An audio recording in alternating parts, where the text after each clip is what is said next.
Hello everyone, welcome to Quantifiers.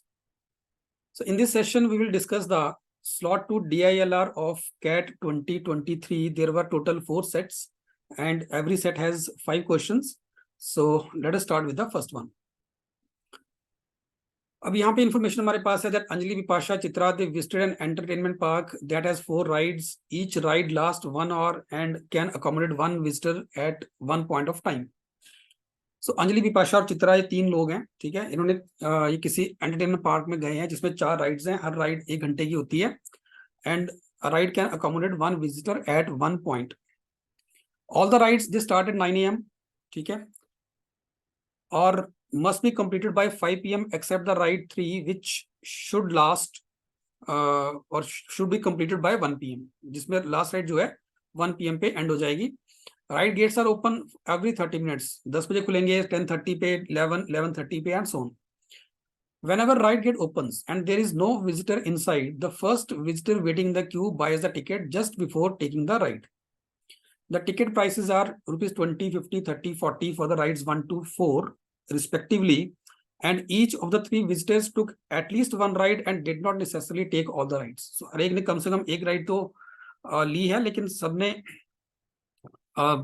सारी rides ली हो ये जरूरी नहीं है, ठीक है। और none of them took the same ride more than once. The movement time from one ride to another is negligible and the visitor leaves the ride immediately after the completion of the ride. No one takes a break inside the park unless mentioned explicitly. अब देखो यहाँ पे हमें देखना क्या है कि अंजलि विपाशा और चित्रा ने किस किस टाइम पे राइड्स इन्होंने जो है अपने लिए, ठीक है। अंजलि के टाइम क्या थे और विपाशा के टाइम क्या थे, कितनी राइड्स ली हैं, कितने बजे इन्होंने राइड्स जो है वो लिए। सो अंजलि, ठीक है, विपाशा और चित्रा। तो first is Chitra never waited in the queue. अब देखो ध्यान रखना कि जो राइड्स हैं वो स्टार्ट होती है 9 बजे, हर राइड 1 घंटे की है, ठीक है। तो ऐसा नहीं कि राइड्स 9 बजे 10 बजे स्टार्ट हो रही हैं। अगर मान लीजिए 9 से 9:30 तक कोई नहीं है तो जो अगला गेट खुलेगा 9:30 पे, उसमें 9:30 पे राइड स्टार्ट हो जाएगी, ठीक है। क्योंकि राइड गेट्स हमेशा हर 30 मिनट के बाद ओपन होते हैं, और जब भी राइड गेट ओपन होता है कोई विजिटर नहीं है तो फिर जो पहला विजिटर होगा वो क्यू में वो राइड ले लेगा। मतलब अगर मान लीजिए 10:30 पे अगर गेट खुला और वहां पे अभी राइड पे कोई नहीं बैठा हुआ तो फर्स्ट जो भी विजिटर वहां फर्स्ट होगा वो वहां पे राइड ले लेगा, ठीक है। और मान लीजिए 10 बजे किसी विजिटर ने राइड लेना स्टार्ट किया और जब 10:30 पे बंदा वहां पहुंचा तो उसको फिर हाफ एन आवर वेट करना पड़ेगा।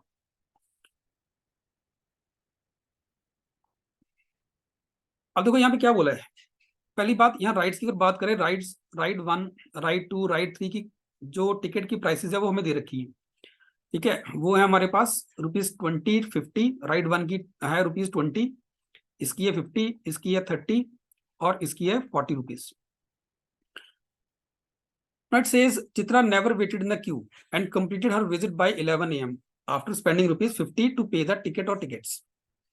तो उसने 11 बजे अपनी विजिट खत्म कर दी है, ठीक है। चित्रा ने 11 बजे तक अपनी विजिट्स खत्म कर दी है और उसने टोटल 50 रुपए खर्च किए। अब टोटल 50 का मतलब है दो पॉसिबिलिटीज है, या तो उसने राइड नंबर 2 ली होगी या फिर उसने राइड 1 और राइड 3 ली है। क्योंकि राइड अगर सुबह 9 बजे स्टार्ट होती है तो 11 बजे तक वो मैक्सिमम 2 राइड ले सकती है, एक 9 to 10, एक 10 to 11, ठीक है। तो या तो 20-30 का कॉम्बिनेशन बनेगा या फिर उसने एक ही राइड ली है, राइड नंबर 2, और 50 रुपए उसने खर्च किए। 2 पॉसिबिलिटीज। अब सेकंड पॉइंट कह रहा है अंजलि टुक राइड 1 at 11 AM। तो अंजलि ने 11 से लेके 12 बजे तक इसने राइड 1 ली है, ठीक है। After waiting for 30 minutes for Chitra to complete it. इसका मतलब ये है कि चित्रा जो थी वो 10 बजे से लेके 11 बजे तक राइड 1 ले रही थी। वो राइड 1 ले रही थी फ्रॉम 10 to 11 AM, ठीक है। क्योंकि चित्रा जो अंजलि है इसने चित्रा को वेट किया, ठीक है, after waiting for 30 minutes for Chitra to complete it. अब अगर अंजलि ने 30 मिनट्स तक वेट किया तो इसका मतलब अंजलि जो थी वो 10:30 पे जो थी शी एंटर्ड द गेट। वो 10:30 पे उसने एंटर किया, हाफ एन आवर उसने वेट किया और उसके बाद उसने राइड ली and it was the only ride where Anjali waited. इसके बाद अंजलि ने वेट नहीं किया कभी भी, ठीक है। Vipasha began her first of the 3 rides. तो यहाँ पे बताया गया कि विपाशा ने 3 राइड्स ली हैं, first of the 3 rides at 11:30 AM। तो उसकी विपाशा की पहली जो राइड थी दैट वाज एट 11:30 AM। 11:30 पे थी फर्स्ट राइड इसकी, यहाँ पे लिख सकते हैं इसकी विपाशा की फर्स्ट राइड जो थी वो 11:30 पे थी। ठीक है, सो 11:30 to 12:30 होगी। अब देखते हैं कौन सी है। बट उससे पहले चित्रा ने, देखो टोटल हमें चित्रा के बारे में क्या बताया कि उसने सिर्फ 50 रुपए खर्च किए टोटल, और उसने राइड 1 भी ली है। राइड 1 है 20 रुपीज की। तो इसका मतलब ये हो गया कि अगर उसने 50 रुपीज खर्च किए तो उसने राइड 3 भी ली होगी। और क्योंकि उसकी राइड्स 11 AM तक खत्म हो चुकी थी, इसका मतलब चित्रा ने सुबह 9 AM से लेके 10 AM तक she must have taken the ride 3। उसने राइड 3 ली होगी फ्रॉम 9 to 10, और फिर 10 से 11 में उसने राइड 1 ली। Then she completed the visit and she went away. Total उसने 50 रुपए खर्च किए। अब इसके बाद अंजलि जो है इसने 11 से 12 तक राइड 1 ली। ठीक है, और ये 10:30 पे यहाँ पे आ चुकी है। ये भी ध्यान रखना, ये 10:30 पे यहाँ पे आ चुकी है। मतलब ये हो गया कि इसने 10 से 11 वाली राइड नहीं ली है, क्योंकि ये इसने 30 मिनट्स तक चित्रा का वेट किया है। तो इसने 10 to 11 वाली राइड नहीं ली है, इसने 30 मिनट, अगर इसकी राइड 11 AM पे स्टार्ट हो रही है और अगर ये हाफ एन आवर वेट कर रही है, इसका मतलब ये 10:30 AM पे जब गेट खुला था ये तब वहां पे एंटर कर गई थी। विपाशा की पहली राइड जो थी 11:30 पे थी, 11:30 to 12:30 PM तक थी इसकी फर्स्ट राइड। ठीक है, इसने टोटल 3 राइड्स ली हैं। And all 3 visitors incurred the same amount of ticket expenses by 12:15 PM। 12:15 तक सबने सेम टिकट जो है उस पर एक्सपेंडिचर किया हुआ है, टिकट्स पे एक्सपेंडिचर सबका सेम है। अब देखो विपाशा की पहली राइड ही जो थी वो 11:30 पे स्टार्ट हुई है, तो 11:30 to 12:30 विपाशा की एक ही राइड बनती है। ठीक है, और चित्रा ने टोटल खर्च किए 50 रुपीज, और चित्रा ने 11 बजे तक 50 रुपीज खर्च किए, और उसने बोला है कि 12:15 तक सबने सेम अमाउंट खर्च किया है। इसका मतलब 12:15 तक सबने 50 रुपीज खर्च किए। अगर सबने 50 रुपीज खर्च किए हैं तो पिपाशा ने यहाँ पे 11:30 to 12:30 में, क्योंकि अब 12:15 तक बोला उसने, 12:15 तक बोला हुआ है, तो इसका मतलब विपाशा की एक ही राइड बन सकती है। तो विपाशा ने यहाँ पे एक ही राइड ली है और वो 50 रुपीज वाली ली होगी, and that would be the ride 2। तो विपाशा यहाँ पे राइड 2 ले रही है इन दिस इंटरवल 11:30 to 12:30। और अब अंजलि को भी हमें टोटल 50 रुपये पूरे करने हैं इसके भी। तो अंजलि के यहाँ पे राइड 1 में हो गए 30 रुपीज, 20 रुपीज। राइड 1 में हो गए इसके 20 रुपीज, इसके भी 50 पूरे करने हैं। तो इसका मतलब ये भी राइड नंबर 3 लेगी। 12:15 तक इसको भी राइड 3 लेनी है, 12 बजे से पहले पहले तक इसको भी राइड 3 लेनी पड़ेगी, तभी इसके भी 50 रुपीज पूरे होंगे। अब ये कब लेगी ये? ठीक है, ये राइड 3 कब लेगी? देखो ये 10:30 पे ऑलरेडी अंजलि जो थी वो वेट कर रही थी गेट पे। इसका मतलब इसने 10 to 11 वाला स्लॉट तो मिस किया है। 10 to 11 वाले स्लॉट में अंजलि ने कोई भी राइड नहीं ली। ठीक है, अब इसके बाद स्लॉट इससे पहले बचता है 9 to 10 वाला। अगर ये 9 to 10 वाले स्लॉट में राइड 3 लेती है तो फिर दिक्कत ये है कि इसी स्लॉट में चित्रा भी राइड 3 ले रही है, जबकि उसने बोला है कि each ride can accommodate only 1 person. ये भी पॉसिबल नहीं है। इसका मतलब अंजलि ने 11 to 12 से पहले जो राइड 3 थी वो नहीं ली है, 11 to 12 के बाद ली है। और यहाँ पे ट्रिकी पार्ट ये है कि सेम अमाउंट जो है वो स्पेंड किया है बाई 12:15 PM। इसका मतलब जैसे ये राइड खत्म हुई है 12 बजे, 12 PM से लेके 1 PM के बीच में जो अंजलि थी इसने राइड नंबर 3 जो थी वो ले ली। ठीक है, इसने राइड 3 ले ली। इसके बाद 12 से 1 के बीच में इसने राइड नंबर 3 को चूज कर लिया, सो दैट 12:15 तक इसके भी 50 रुपए पूरे हो गए, इसके भी 50 रुपीज पूरे हो गए हैं। ठीक है, अब उसने ये भी बोला है कि अंजलि ने कहीं भी दोबारा कभी वेट नहीं किया। ठीक है, this the first ride was the only ride where Anjali waited. Next point says the last ride taken by Anjali and Vipasha was the same. Vipasha और अंजलि ने जो लास्ट राइड ली है वो सेम है। अब ध्यान ये भी रखना है कि राइड 3 जो थी वो 1 PM तक सब कंप्लीट हो जाती है। तो 1 PM तक राइड 3 जो थी वो अंजलि कंप्लीट कर रही है। इसका मतलब विपाशा राइड 3 नहीं लेगी, चित्रा तो ऑलरेडी नहीं ले रही। ठीक है ना। Last ride taken by Anjali and Bipasha was same, where Bipasha waited for 30 minutes for Anjali to complete the ride. तो लास्ट राइड जो थी विपाशा और अंजलि की वो सेम थी, और उस केस में क्या किया, विपाशा ने 30 मिनट तक अंजलि का वेट किया है उसको अपनी राइड कंप्लीट करने के लिए। And before standing in the queue for that ride, ठीक है, Vipasha took 1 hour coffee break after completed the previous ride. अब यहाँ उसने एक चीज बोली है कि जब ब्रेक होगी ना वो एक्सप्लिसिटली मेंशन की होगी, तो यहाँ पे बिपाशा की जो ब्रेक है वो मेंशनड है, अंजलि की कोई ब्रेक मेंशन नहीं है। इसका मतलब अंजलि जो है she is not taking any breaks. ठीक है, लिखा है यहाँ पे no one takes breaks inside the park unless mentioned explicitly, जब तक बताया ना गया हो। तो यहाँ बिपाशा का बताया कि उसने 1 आवर की कॉफी ब्रेक ली है, अंजलि का नहीं बताया, सो इसका मतलब अंजलि ने ब्रेक नहीं ली है। ठीक है, और क्योंकि अंजलि और बिपाशा की लास्ट राइड सेम थी, अंजलि और बिपाशा की लास्ट राइड सेम थी, और बिपाशा ने टोटल 3 राइड्स लेनी है, उन 3 राइड्स में ऑब्वियसली बात है राइड 2 ले चुकी है वो, राइड 1 वो ले नहीं सकती, सॉरी राइड 3 वो ले नहीं सकती। राइड 3 इसलिए नहीं लेगी क्योंकि राइड 3 1 PM पे खत्म हो जाएगी, वो अंजलि खत्म कर देगी इसको। तो राइड 3 जो है बिपाशा ले नहीं सकती, बिपाशा लेगी राइड 2, राइड 1 और राइड 4। अब राइड 2 वो ले चुकी है, बचा क्या, राइड 1 और राइड 4। अब राइड 1 जो है अंजलि सबसे पहले ले चुकी है, तो ये इनकी लास्ट राइड नहीं हो सकती, अंजलि और बिपाशा की लास्ट राइड राइड 1 नहीं हो सकती। इसका मतलब राइड 4 जो होगी वो इनकी लास्ट राइड होगी, दोनों की लास्ट राइड राइड 4 होगी। ठीक है, तो अब राइड 4 तक आने के लिए, अब देखो राइड 4 कब ले सकती है ये, अब यहाँ पे राइड 1 हो गया, राइड 3 हो गया, है ना। अगर मान लीजिए ये 1 से 2 के बीच में, पहली बात तो क्योंकि अंजलि ब्रेक नहीं ले रही, तो अंजलि को तो लगातार राइड लेनी है। अगर मान लो ये 1 से 2 के बीच में राइड 4 लेती है, मान लो एक बार के लिए कि 1 से 2 के बीच में अगर राइड 4 लेती है, तो उस केस में इसकी राइड 2 बजे खत्म हो जाएगी। ठीक है ना, और दैट मीन्स कि अंजलि को 1:30 पे राइड 4 के लिए आना पड़ेगा। ठीक है, अंजलि को 1:30 पे राइड 4 के लिए आना पड़ेगा, और वो उसकी क्या हो जाएगी फिर, वो अंजलि की भी राइड लास्ट राइड हो जाएगी।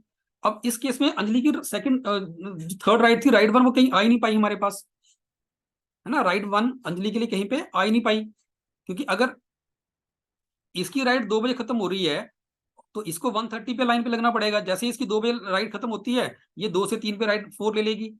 अब उस केस में दिक्कत ये है कि इसको ये 1:30 पे यहाँ आ गई। ठीक है ना, अब आप कह सकते हो कि इसने 12:30 से लेके 1:30 के बीच में राइड 1 ली होगी, ये हो सकता है। पर अगर ये राइड 1 यहाँ लेती है, तो ये वाली कंडीशन सेटिस्फाई नहीं होती कि लास्ट राइड से पहले बेसिकली उसने 1 आवर का कॉफी ब्रेक लिया है, और 30 मिनट्स उसने विपाशा की वेट भी की है। तो यहाँ पे 30 मिनट्स की जो वेट है वो तो हो जाएगी, लेकिन 1 घंटे का उसका जो पीछे कॉफी ब्रेक थी वो नहीं हो पाएगी उस 1 आवर के टाइम पीरियड में। She definitely will be taking the ride 1, जो पॉसिबल नहीं है। इसका मतलब जो हम कर रहे हैं बिल्कुल गलत कर रहे हैं। तो यहाँ पे अंजलि जो है राइड 4 नहीं ले सकती। ठीक है, तो ये चीज नहीं बनेगी यहाँ पे। तो यहाँ पे अंजलि यहाँ पे फिर 1, क्योंकि अब अंजलि कहीं ब्रेक ले नहीं रही, इसका मतलब अंजलि यहाँ पे 1 to 2 के बीच में राइड नंबर फिर वो 2 लेगी, और फिर उसके बाद 2 से 3 के बीच में वो राइड नंबर 4 लेगी, 2 से 3 के बीच में राइड नंबर 4 लेगी। ठीक है, अब यहाँ पे क्या होगा, अब यहाँ पे देखो, अब ये अब पॉसिबल है, क्योंकि अभी अगर यहाँ पे 2 से 3 के बीच में राइड 4 लेगी, तो विपाशा ऑब्वियसली 3 to 4 के बीच में, विपाशा 3 से लेकर 4 बजे के बीच में राइड 4 लेगी। जब अंजलि की राइड खत्म होगी तब विपाशा की बारी आएगी, और इससे आधा घंटे पहले उसने क्यू में लग जाना है, तो मतलब ये 2:30 पे क्यू पे लग जाएगी। उससे 1 घंटा पहले इसने कॉफी ब्रेक लेनी है, तो इसकी कॉफी ब्रेक रहेगी 1:30 से लेके 2:30 तक। इसका मतलब इसके बाद 12:30 से लेके 1:30 तक इसने क्या किया, 12:30 से लेके 1:30 तक इसने अपनी सेकंड राइड ली, विच वाज राइड नंबर 1।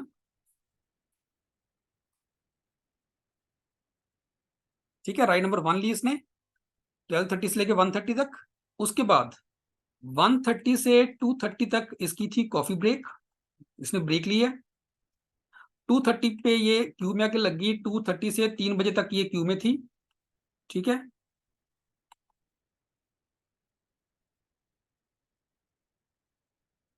ये क्यू में थी यहाँ पे, और उसके बाद 3 बजे इसने अपनी अगली राइड ली है। ठीक है जी, तो ये कहानी यहाँ बन रही है। राइट, तो ये सब कुछ बन रहा है। इसके बाद 3 to 4 इसने अपनी राइड ली, एंड देन इसने अपनी विजिट को कंप्लीट किया। अब आते हैं क्वेश्चंस के ऊपर।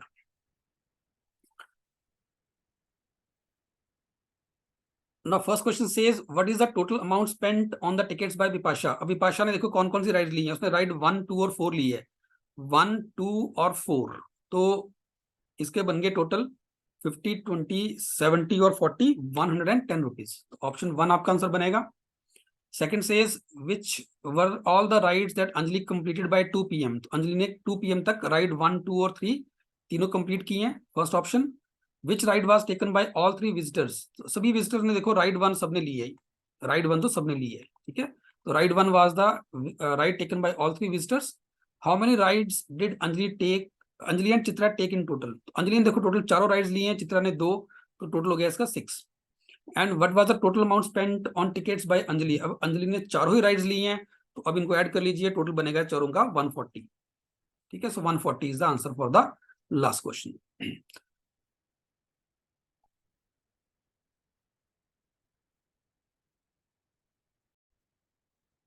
Now, in this set, it says 3 participants, Akhil, Bimal, and Chatur, they participate in a random draw competition for 5 days. Every day, each participant randomly picks up the ball numbered between 1 to 9. The number on the ball determines his score on that day. तो ये लोग क्या करते हैं, लगातार 5 दिन ये balls pick कर रहे हैं फ्रॉम 1 to 9, और बॉल के ऊपर जो नंबर है उनका स्कोर है उस दिन का। मान अगर 5 नंबर उठाया तो 5 स्कोर हो गया, 8 उठाया तो 8 स्कोर हो गया। Total score of the participant is the sum of his scores attained in the 5 days। तो जो भी स्कोर्स आएंगे 5 days पे उनका टोटल, पार्टिसिपेंट का टोटल बन जाएगा। And total score the day is the sum of participant score on that day. तो किसी दिन पे जो स्कोर होगा वो पार्टिसिपेंट्स के टोटल स्कोर्स का, पार्टिसिपेंट्स के स्कोर्स का टोटल बनेगा। तो मतलब इस तरह से अगर आप ऐड करोगे तो ये डे का स्कोर बनेगा, अगर इस तरफ को आप ऐड करोगे तो ये पार्टिसिपेंट का स्कोर बनेगा, ये पार्टिसिपेंट का स्कोर बनेगा यहाँ पे, ठीक है। उसके बाद the 2-day average on a day except on day 1 is the average of the total score of that day and the previous day। तो बेसिकली फर्स्ट डे को छोड़ के जो 2 डे, हर बार हमें 2 days की एवरेज दे रखी है, that is the average of the total score of that day and the previous day. For example, अगर डे 1 और डे 2 के स्कोर्स 25 और 20 हैं, तो 2 डे एवरेज जो बनेगी, इनकी एवरेज बनेगी 22.5। तो टेबल 1 में क्या दिया हुआ है, 2 डे एवरेज दे रखी है, डे 2, डे 3, डे 4, डे 5 की। Now participants are ranked each day with the person having the maximum score being awarded the minimum rank। तो जिसका हाईएस्ट स्कोर होगा उसका रैंक सबसे कम होगा। And if there is a tie, all participants with the tied score are awarded the best available rank। For example, if on a day Akhil, Bimal and Chatur score 877 respectively, their ranks would be 1 to 2 respectively on that day। और table में हमें इनके days wise rank दे रखे हैं। And then we have these 3 pointers जिसके basis पे हमें देखना है कि डे 1, डे 2, डे 3 एक्सेट्रा में इनके स्कोर्स क्या थे। अब देखो पहले तो हम ये देखते हैं कि डेज का टोटल कितना बन रहा है। अब डे 2 की अगर एवरेज 15 है, डे 2 क्या है, day 2 means the average of the scores of day 1 and day 2, ठीक है ना। Then day 2 average on day 2 लिखा है ना, इसका मतलब ये डे 2 मींस डे 1 और डे 2 की एवरेज है। तो इसका मतलब ये कह सकते हो कि डे 1 और डे 2 की अगर एवरेज आपके पास 15 आ रही है तो इनका टोटल 30 होगा। ऐसे ये डे 3 जो है, it is the average of day 2 and day 3। तो अगर डे 2 और डे 3 की एवरेज 15.5 आ रही है तो इनका टोटल 31 होगा।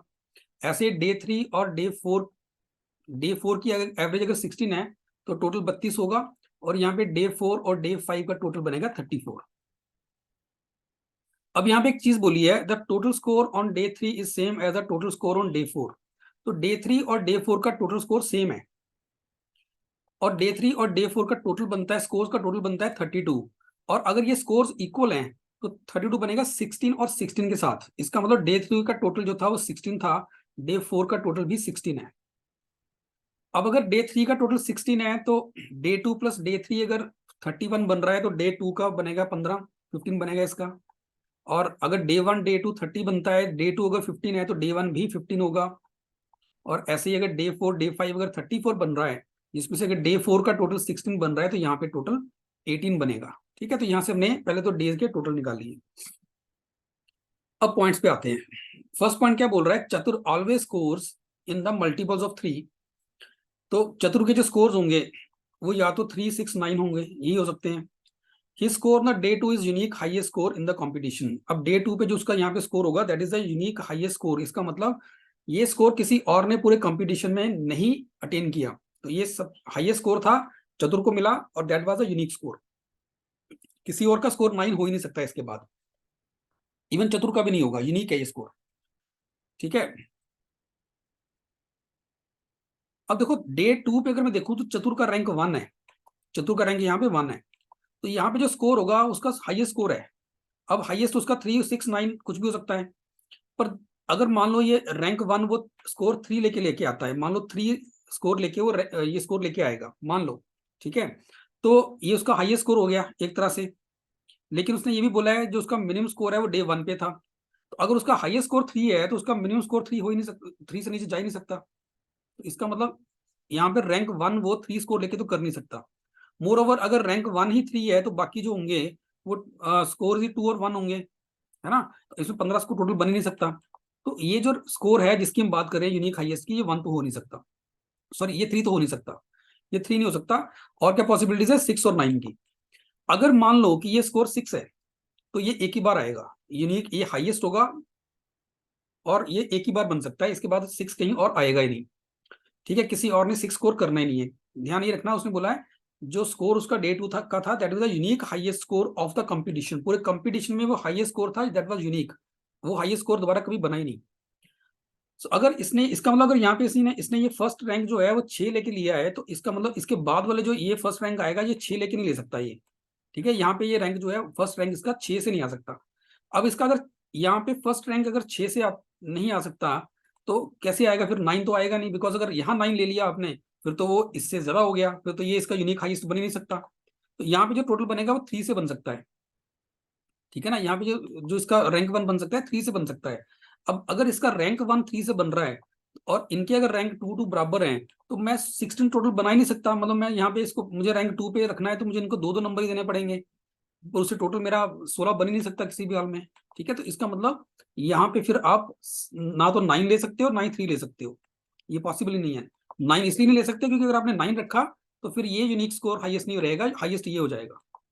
ठीक है, तो इसका मतलब यहाँ पे 6 भी नहीं आएगा, तो यहाँ पे आना चाहिए 9। इसका मतलब ये 9 एक ही बार आएगा।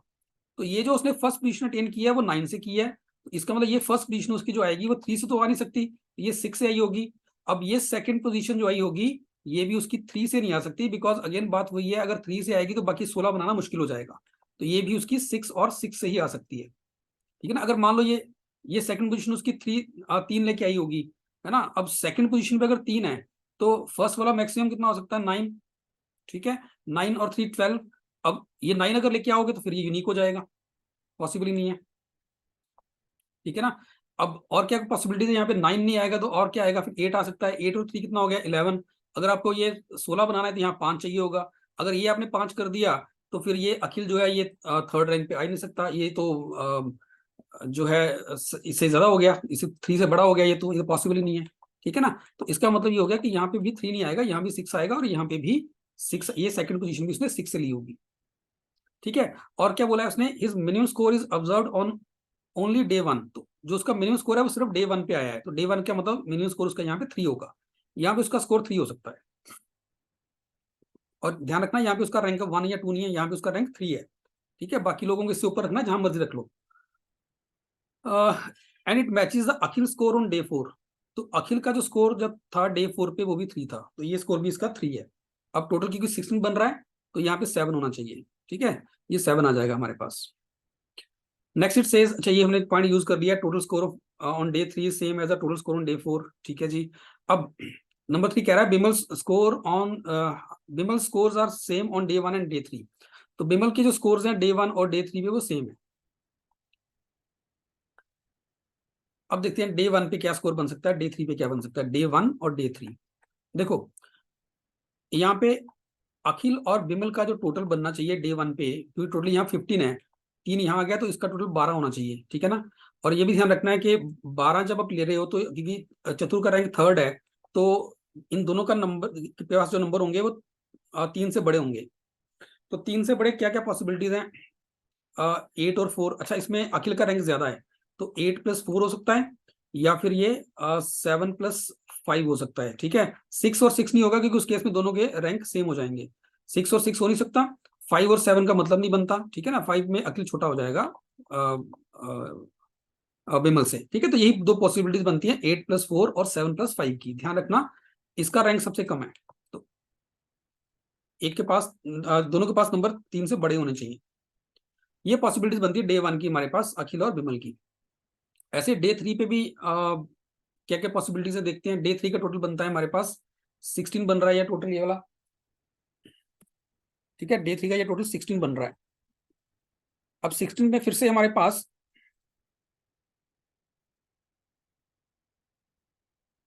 देखो अगेन ए प्लस बी अगर मैं करता हूँ यहाँ पे, ठीक है, ए प्लस बी मेरे पास ऑलरेडी 6 हो चुका है, यहाँ पे 10 बचेगा। अब ये 10 कैसे बनेगा मेरे पास? अब ध्यान ये भी रखना है हमें कि डे 3 पे अखिल और बिमल के रैंक सेम है। तो अगर रैंक सेम है तो मतलब इनके पॉइंट सेम होंगे, तो सेम मतलब 5 + 5 से 10 बन सकता है। अब क्योंकि बिमल का स्कोर डे 1 और डे 3 पे सेम था, तो सेम मतलब यहाँ डे 3 पे तो 5 है, तो यहाँ भी 5 होना चाहिए, ठीक है। तो इसका मतलब ये केस बनता है 7 5 का यहाँ बनेगा, और 5 और 5 का यहाँ बनेगा, ठीक है जी। ये हमारे पास पॉसिबिलिटीज बन रही है यहाँ पे। अब आते हैं डे 2 और डे 5 के ऊपर। इसको रेज कर देते हैं, डे 2 और डे 5। इसको एक बार रेज कर लो। देखो डे टू पहले डे 2 को सॉल्व करते हैं, फिर हम डे 5 को सॉल्व करेंगे। अब डे 2 में भी देखो अखिल और विमल का टोटल बनता है 9, यहाँ ऑलरेडी हो चुका है, ठीक है ना। अब बनेगा सिर्फ ये 6, और ये 6 बनेगा। और ध्यान ये रखना है कि इस दिन चतुर का रैंक 1 था, ठीक है, चतुर का रैंक 1 था, और ऑब्वियसली 9 है, तो बाकी दोनों का स्कोर इससे नीचे होना चाहिए। अखिल का रैंक 2 था, तो क्या क्या पॉसिबिलिटीज बनती हैं? ये 5 + 1 से बन सकता है, या फिर ये 4 + 2 से बन सकता है, ठीक है। अखिल का रैंक आपको विमल से ऊपर रखना है, ये ध्यान रहे। और 6 कैसे बन सकता है? 3 + 3 से। ये हो नहीं सकता क्योंकि इस केस में दोनों के रैंक सेम हो जाएंगे। तो यहाँ पे दो पॉसिबिलिटीज बन रही हैं, या तो ये 5 है तो ये 1 है, ठीक है, और या फिर ये सॉरी 5 और 5 + 1 है ना, हाँ, तो ये 5 है और ये 1 है, ठीक है। और या फिर ये 4 और 2 है ना, तो ये 4 हो सकता है और ये 2 हो सकता है। 6 इसी तरीके से बन सकता है। ये डे 2 की बात होगी। अब आते हैं डे 5 पे। डे 5 पे अखिल और विमल का टोटल बन रहा है 12। अब यहाँ पे भी रैंक जरूर देखना है हमने। अब यहाँ पे रैंक चतुर का रैंक सेकंड है, और विमल का रैंक फर्स्ट है। तो इसका मतलब विमल को हमें चतुर से ऊपर रखना है, लेकिन अखिल को हमें चतुर से नीचे रखना है। तो चतुर का स्कोर यहाँ पे 6 है, ये भी ध्यान रखोगे आप। अब ये कैसे बन सकता है? अखिल को नीचे रखना है तो 12 कैसे बनेगा? देखो 3 + 9, एक तो पॉसिबिलिटी 3 + 9 की है, वो हो नहीं सकती, बिकॉज 9 एक ही बार आना था, 9 आ चुका है। ये ध्यान रखना, 3 + 9 दोबारा नहीं आ सकता, because 9 is the unique highest, तो ये हो नहीं सकता। एक तो बनेगा 4 + 8, एक बन सकता है 5 + 7। ध्यान रखना, एक नंबर आपको 6 से ऊपर रखना है, एक 6 से नीचे रखना है। अखिल का नंबर 6 से नीचे रखना है, बिकॉज अखिल का रैंक 3 है, और विमल का नंबर आपको 6 से ऊपर रखना है। सो 4 + 8, 5 + 7, यही दो पॉसिबिलिटीज बनती हैं। इसका मतलब अगर अखिल का 4 है तो इसका 8 होगा, और अगर अखिल का 5 है तो इसका 7 होगा, ठीक है जी। अब इसके बेसिस पे हम ये चारों क्वेश्चन को अब आंसर कर सकते हैं ना। फर्स्ट कह रहा है what is the Akhil score on day 1? So it was 7, option 2। Who attains the maximum total score? Maximum total score किसका है? देखो चतुर का हमें हर एक डे का स्कोर पता है, तो चतुर का टोटल कितना बनता है? 18 और 9 27 + 3, चतुर का टोटल बन रहा है 30। अगर मैं अखिल के मैक्सिमम टोटल की बात करूं, अखिल का अगर मैक्सिमम टोटल भी देखेंगे ना, तो वो 7 + 5 12, 12 + 5 17, और 20 और 25 मैक्सिमम हो सकता है इसका मैक्सिमम, जो इससे तो नीचे ही है। ऐसे अगर मान लो बी को मैक्सिमम करने की कोशिश करें, इसका मैक्सिमम होगा 5 + 2 7, फिर हम इसको 2 रखेंगे ना, 5 + 2 7, और 12 19, और 8 27, तो 27 इसका मैक्सिमम हो सकता है। तो हमें नहीं पता कि ए और बी के यहाँ पे स्कोर्स क्या हैं, ठीक है, यहाँ पे स्कोर्स क्या हैं, बट यहाँ पे अगर हम मैक्सिमम भी रखेंगे तब भी ए और बी चतुर को क्रॉस नहीं कर सकते।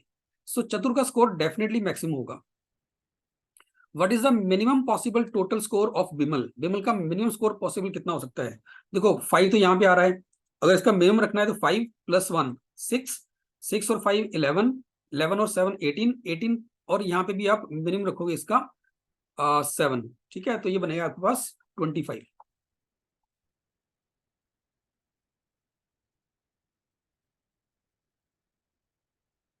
So minimum possible score of Vimal is 25, ठीक है, 5, यहाँ पे फिर आपको 1 रखना पड़ेगा। Next is if the total score of Vimal is a multiple of 3, multiple of 3 मतलब 27 होगा, है ना, विमल का स्कोर अगर मल्टीपल ऑफ 3 देखेंगे तो 27 होगा। What is the score of Akhil on day 2? अब 27 कैसे बनाया था हमने, 5 और 2 7 से, 7 + 5 12, 12 और 7 19, 19 और 8 27 ऐसे बना था। तो अब ये इसका मतलब डे 2 पे जो कॉम्बिनेशन है वो 4-2 का बन रहा है, ये वाला कॉम्बिनेशन बन रहा है 4-2 का। अखिल का जो स्कोर होगा इस दिन वो 4 होगा। ऑप्शन 1 आपका राइट आंसर बनेगा, ठीक है, ऑप्शन ये और आपका राइट आंसर बन जाएगा। लास्ट कह रहा है if Akhil attains a total score of 24 then what is the total score of Vimal? अब अगर अखिल का आपको स्कोर 24 करना है तो कैसे पॉसिबल है वो? अखिल का 24 देखो, 7 + 5 12, अगर मान लो यहाँ 5 लेके चलता हूँ, 12 17 हो गया, 20 और 24 ऐसे बनेगा जी। 5 5 यहाँ से 3 तो है, यहाँ से 4 आएगा, ठीक है ना। तो 7 + 5 12, 17 20 और 24। अब कह रहा है विमल का स्कोर कितना होगा इस बार, तो विमल का चेक करो, इसका मतलब हमें ये रेड वाला पार्ट जो है वो चेक करना है। तो विमल का बनेगा 5 + 1 6, 11 11 और 7 18, 18 और 8 26, तो यहाँ पे इसका स्कोर बनेगा 26। Now let us move to the next one. In this set, it is given that Ordsville has 5 firms: Elflube, Baisgu, Checki, Irbna, Ilvalki, मतलब बड़े अजीब से नाम है। सो फॉर कन्वीनियंस अब इनको ABCDE ही मान लेते हैं, ठीक है। Each of these firms was founded in some year and also closed down in few years later. Each firm raised ₹1 crore in its first and the last year of existence. Amount each firm raised every year increased until it reached a maximum and then decreased until the firm closed down. So her firm जो थी वो एक साल, किसी एक साल पे उसको स्टार्ट किया गया और किसी एक साल उसको खत्म कर दिया गया। फर्स्ट ईयर और लास्ट ईयर में एग्जिस्टेंस के उसने 1 करोड़ रुपीज रेज किया और बीच में जो था वो अमाउंट जो उन्होंने रेज किया that continue to increase till a maximum value, और उसके बाद वो कंटिन्यूसली डिक्रीज हुआ। No firm raise the same amount of money in 2 consecutive years, ठीक है, सेम अमाउंट रेज नहीं किया गया। एंड द एनुअल इंक्रीज और डिक्रीज दैट वाज इधर ₹1 crore और बाय ₹2 crore। जो टेबल हमें दे रखा है ये हमें बता रहा है कि इन फर्म्स की एग्जिस्टेंस जो थी फर्स्ट ईयर की कब थी और लास्ट ईयर की कब थी, और टोटल कितना इन्होंने अमाउंट रेज किया। So let us now try to make an arrangement जहां पे हम ये देखेंगे कि हर कंपनी ने, हर फर्म ने अपनी फर्स्ट ईयर से लेकर लास्ट ईयर तक कितना कितना अमाउंट रेज किया होगा, क्योंकि क्वेश्चन सारे इसी के ऊपर बेस्ड थे।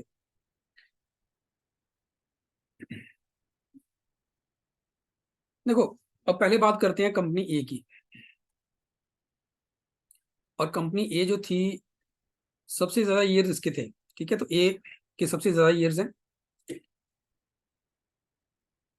From 9 to 16। सो ए के बारे में हम कर रहे हैं 2009,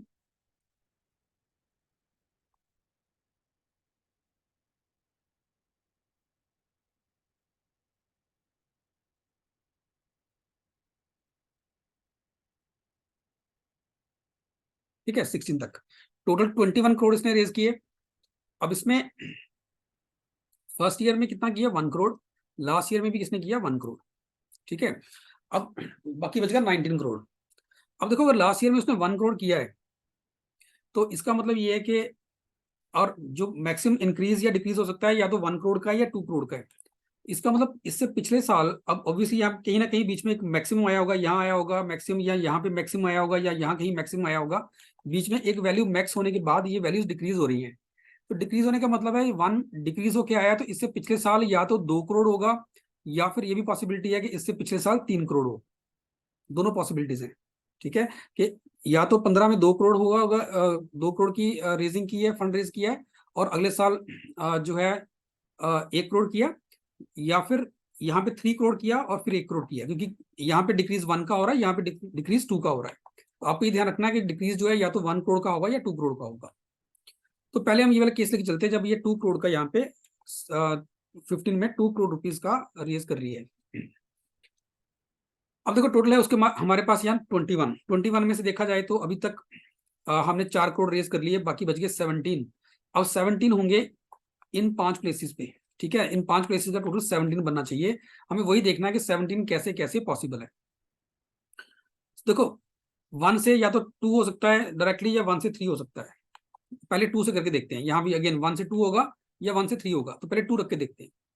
सो अगर मुझे यहाँ से लेके यहाँ तक टोटल दिमाग में रखना है कि 17 करोड़ रेज करना है ताकि 18, 19, 21 पूरा हो जाए, तो 17 करना है तो कैसे कैसे हो सकता है, 2 + 3 5, 5 और 5 10, + 4 14 और 3 17। तो एक पॉसिबिलिटी तो बनती है 2 3 5 4 3 की, तो यहाँ पे इंक्रीज हो रहा है फिर एक डिक्रीज होना शुरू हो गया।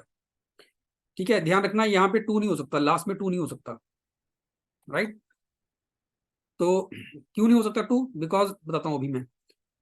तो एक बार इसको यहाँ पे फिल करते हैं, तो ये आ गया आपके पास 2, यहाँ पे 3 करोड़ का, यहाँ 5 करोड़ का, यहाँ 4 करोड़ का, यहाँ पे 3 करोड़ का।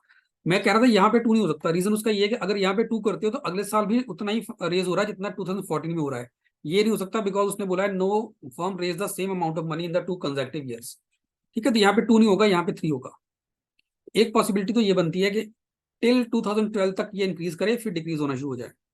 ठीक है, अब देखो ये 5 और 4 आपस में इंटरचेंज भी हो सकते हैं, पॉसिबल है। एक पॉसिबिलिटी ये भी बन सकती है 1 2 3, यहां तक 4 इंक्रीज हुआ, फिर 5 पे इंक्रीज हुआ, ठीक है, फिर ये 5 से 2 करोड़ नीचे आ गया 3, फिर 2 और फिर 1, चेक कर लो। ठीक है, ये भी 19 पूरा बन रहा है बीच में, और 2021 पूरा हो गया। एक पॉसिबिलिटी ये बनती है। सो 2 के साथ 2 3 5 4 3 बन सकता है, या 2 3 4 5 3 बन सकता है। ठीक है, अब यहाँ पे ध्यान रखने वाली बात ये है कि यहाँ पे अपने कंसेक्यूटिव इंक्रीजेस किए हैं 1-1 करोड़ के, जो आप कर सकते थे। उसके बाद आपको डिक्रीज करना पड़ा 3 पे, तब आप आगे 2 पे आ सके। ठीक है ना। अब इसमें अगर आप मान लीजिए आप कहते हो कि आपने 1 2 3 4 5 6 करोगे, तो टोटल यहीं पे बढ़ जाएगा, यहीं भी आपका 21 करोड़ हो जाएगा, जो पॉसिबल नहीं है। ठीक है, तो 1 2 के साथ यही पॉसिबिलिटी बनती है इसकी। तो यहाँ पे 2 केस बनेंगे। अगर मैं यहाँ पे 2 लेके चलता हूँ तो अब मैंने कहा था कि ऐसा भी पॉसिबल है कि यहाँ पे 1 करोड़ है, यहाँ तो 1 करोड़ है ही है, यहाँ पे 3 करोड़ हो जाए। अगर यहाँ पे 3 करोड़ है तो टोटल हो गया आपके पास 5, बचा आपका 16। तो इन 5 प्लेसेस पे जो नंबर है उनका टोटल 16 बनना चाहिए। ठीक है, और 16 क्या पॉसिबल हो सकता है, देखो अगेन अगर मैं 2 से स्टार्ट करूं तो 2 3 4 5, ये तो हम पहले ही कर चुके हैं ना। ये तो कंसेक्यूटिव 1-1 करोड़ का ही हमने इंक्रीज दिया है, इससे ज्यादा इंक्रीज दे नहीं सकते। तो इतना इंक्रीज देने के बाद हमारे पास अब 14 करोड़ तो ऑलरेडी बन चुका है, 14 बन गया यहाँ पे। अब अगर मैं यहाँ पे मान लो 2 रख लेता हूँ, यहाँ पे 3, यहाँ पे फिर से 4, यहाँ पे फिर से 5, ठीक है ना। तो कितना हो गया, 5 9 और 5 14 बन गया। हमें 16 पूरा करना है, तो यहाँ पे 2 होना चाहिए। अब ये हो नहीं सकता, क्यों नहीं हो सकता, क्योंकि अगर ये करते हो तो 2 के बाद वैल्यू फिर डिक्रीज होनी चाहिए थी, यहाँ पे इंक्रीज हो रही है। ठीक है, तो ये पॉसिबल नहीं है। ठीक है, तो ये नंबर भी हमारे पास पॉसिबल नहीं हो पाएंगे, क्योंकि यहाँ पे 2 के बाद 3 इंक्रीज हो रहा है, जबकि उसने कहा है कि उसके बाद डिक्रीज होना चाहिए, कंसिस्टेंटली डिक्रीज चल रहा है। तो ये वाली पॉसिबिलिटी हमारी नहीं बन सकती। अब इसके बाद ये हमने की थी 2 से स्टार्ट। अब यहाँ मुझे पता है यहाँ पे 6, यहाँ तक मुझे 16 ही बनाना है, और ठीक है। अब अगर 1 से देखो 2 बनाया, 2 से तो बना नहीं। अगर यहाँ 3 रखूं तो, अगर यहाँ 3 रखेंगे तो यहाँ पे भी इंक्रीज करना पड़ेगा 4। अब अगर इसके बाद भी मैं इंक्रीज करता हूँ 5, तो 12 करोड़ हो चुका है ऑलरेडी। ठीक है ना, 12 करोड़ हो चुका है यहाँ तक। हमें 4 और चाहिए, तो 4 बन नहीं पाएगा, क्योंकि उसके लिए मुझे यहीं से 3 और 1 पे आना पड़ेगा, जो पॉसिबल नहीं है, बिकॉज फिर 3 इंक्रीज बढ़ जाएगा। ठीक है ना, ये पॉसिबल ही नहीं है, क्योंकि 1 करोड़ के बाद वापस 3 करोड़ नहीं हो सकता, वैल्यू बढ़ नहीं सकती। और 3 4 5 मैंने यहीं पे ही इंक्रीज किए हैं, 1 1 करोड़ का इंक्रीज किया है। अब यहाँ से डिक्रीज करोगे तब भी नहीं होगा, 3 और 4 यहाँ पे 5 के बाद डिक्रीज किया था हमने, ठीक है। अब 5 के बाद अगर कहते हो 4 का डिक्रीज यहीं कर दोगे तो टोटल जल्दी बढ़ जाएगा, ठीक है ना। ये भी देखो आप, यहीं पे 16 पूरा हो गया, तो यहाँ तो कुछ बचा ही नहीं हमारे पास, ठीक है। और यहाँ पे अगर बढ़ाते हो तो वैल्यू फिर बढ़ जाएगी। अब यहाँ पे अगर मान लो 3 से 5 कर दिया आपने, 8 हो गया, और अब यहाँ से डिक्रीज करने जाओगे तो अगर टोटल अगर 8 और चाहिए अब यहाँ पे अगर आपको, तो वो 4 2 2 से बन सकता है, 2 सेम कंसेक्टिव आ नहीं सकते, ठीक है ना। 5 3 से बन नहीं सकता, 4 3 और 1 से बन नहीं सकता 8, ये बात फिर वही है कि 1 के बाद फिर 3 का इंक्रीज हो जाएगा, तो इसके बाद और पॉसिबिलिटी यहाँ बनेगी नहीं। तो ए के लिए यही 2 पॉसिबिलिटीज हमारे पास बनेंगी जो बनी हुई है, ठीक है। ए के लिए ये 2 पॉसिबिलिटीज बनती है। अब चेक करते हैं बी को। बी देखो 2012 से स्टार्ट हुआ, 15 तक गया, 2012 से स्टार्ट हुआ, ठीक है। 13 14 और 15 तक ही जा रहा है। यहाँ 1 करोड़ है, यहाँ 1 करोड़ है, राइट। अब बीच में क्या क्या पॉसिबिलिटीज है, बीच में एक पॉसिबिलिटी तो ये है कि यहाँ पे 1 का इंक्रीज हो 2 करोड़ का, ठीक है, और फिर 1 करोड़ का और इंक्रीज हो जाए 3 करोड़ हो जाए, फिर 1 करोड़ कम हो जाए और 2 करोड़ कम होकर 1 आ जाए, पॉसिबल है ये, ठीक है।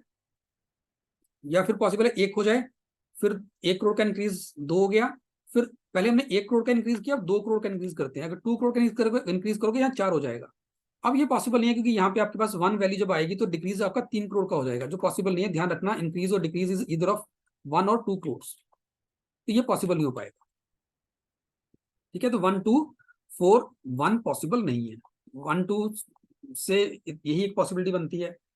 तो एक यहाँ हमने 1 करोड़ का इंक्रीज दिया था, अब यहाँ पे 2 करोड़ का इंक्रीज देख लेते हैं। अगर यहाँ पे 3 हो गया, अब 3 के बाद अगर आप यहाँ पे फिर से एक इंक्रीज और देंगे 4 का, तो फिर 1 पे नहीं आ पाओगे, 3 करोड़ का डिक्रीज करना पड़ेगा, जो पॉसिबल नहीं है। तो आपको डिक्रीज यहीं पे लेके आना पड़ेगा, 2 करोड़ का और 1 करोड़ का। तो बी के लिए ये 2 पॉसिबिलिटी बनती है। अब आते हैं सी के लिए। अब सी देखो स्टार्ट हुआ 2013 पे, 9 करोड़ टोटल है, लेकिन खत्म कब हो रहा है ये पता ही नहीं है, ठीक है। अब इतना पता है जहां भी खत्म होगा 1 करोड़ यहाँ पे होगा, जहां भी खत्म होगा 1 करोड़ वहां पे होगा, तो टोटल हो गए 2 करोड़, बचे कितने, 9 में से 2 गए, बचे 7। अब वो 7 कैसे बन सकता है, अगर मुझे वैल्यूज इंक्रीज करनी है। मुझे इतना पता है अगले साल एक बार 2 होगा, ठीक है। अगर 2 हो गया फिर 4 हो जाएगा, अगले साल 4 होगा तो 6 हो गया, फिर अगले साल एक और चाहिए हमें, टोटल में 9 बनाना ना। तो बीच में अगर 1 करोड़ यहाँ रख रहे हो, 1 करोड़ यहाँ रख रहे हो, बीच में 7 बनाना है आपको। तो यहाँ 1 होगा तो यहाँ 1 हो जाएगा, पॉसिबल नहीं है, 2 साल सेम नहीं हो सकते। तो यहाँ पे क्या हो सकता है, 3 हो जाए यहाँ पे, और फिर 3 के बाद फिर से 2 डिक्रीज हो जाए, 2 पे डिक्रीज हो जाए, फिर 1 पे हो जाए। तो 7 सिर्फ अगर इंक्रीजिंग डिक्रीजिंग ऑर्डर में रख के 7 बनाना है तो सिर्फ यही पॉसिबिलिटी बनती है, ठीक है। और देख लेते हैं अगर कोई कोई और पॉसिबिलिटी है, तो 1 है, फिर यहाँ लास्ट में 1 है, ठीक है ना। अगर यहीं पे आप 3 कर देते हो, टोटल 7 करना है आपको, तो यहीं पे अगर आप 3 करोड़ का इंक्रीज कर देते हो, तो बाकी जो 4 बनेगा वो या तो 3 1 से बनेगा, पॉसिबल नहीं है, दोनों सेम हो जाएंगे, ठीक है। या फिर वो 2 2 से बनेगा, ये भी पॉसिबल नहीं है कि ये दोनों सेम हो जाएंगे, ये पॉसिबल नहीं हो पाएगा, ठीक है। तो इसका मतलब ये 2013 14 15 16 और 17 तक जाएगी ये कंपनी, 17 तक कंपनी जाएगी, इसके बाद नहीं जाएगी। अब चेक करते हैं डी को। अब डी कंपनी मुझे पता है 11 में स्टार्ट होगी, 15 तक जा रही है। सो 11 12 13 14 और 15 तक जा रही है। टोटल इसने किया है 10 करोड़ का, तो 1 करोड़ यहाँ होगा, 1 करोड़ यहाँ होगा, और बीच में आपको 8 लेके आना है। देखो यहाँ पे 2 3 2 से आपने 7 बनाया था, अब आपको 8 बनाना है। 8 सिर्फ 2 4 2 से बनेगा, और पॉसिबिलिटी नहीं है, करके देख लो। चाहे 1 है, ठीक है, 2 है तो 4 तक जा सकते हो मैक्सिमम। पहली बात तो ये है कि 2 से 3 जाओगे, 5 बना तो 8 पूरा करने के लिए यहाँ 3 चाहिए होगा, पॉसिबल नहीं। तो 1 2 4 1 यहाँ 2 आता है, तो यहाँ आपको 4 2 लेके चलना पड़ेगा।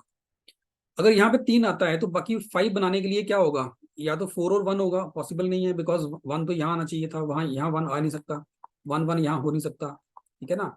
तो 5 कैसे बनेगा, या तो 4 1 से बनेगा या 3 2 से बनेगा, वो भी पॉसिबल नहीं है, बिकॉज यहाँ पे 3 3 दोनों सेम आ गए।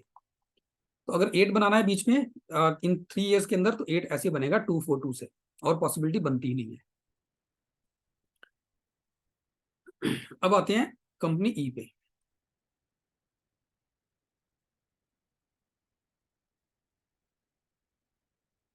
अब ई का मुझे पता है कि 2010 से स्टार्ट हुई है, लेकिन कहाँ तक जा रही है ये नहीं पता। ठीक है, तो 2010 से स्टार्ट हुई है, कहाँ तक जाएगी ये नहीं पता।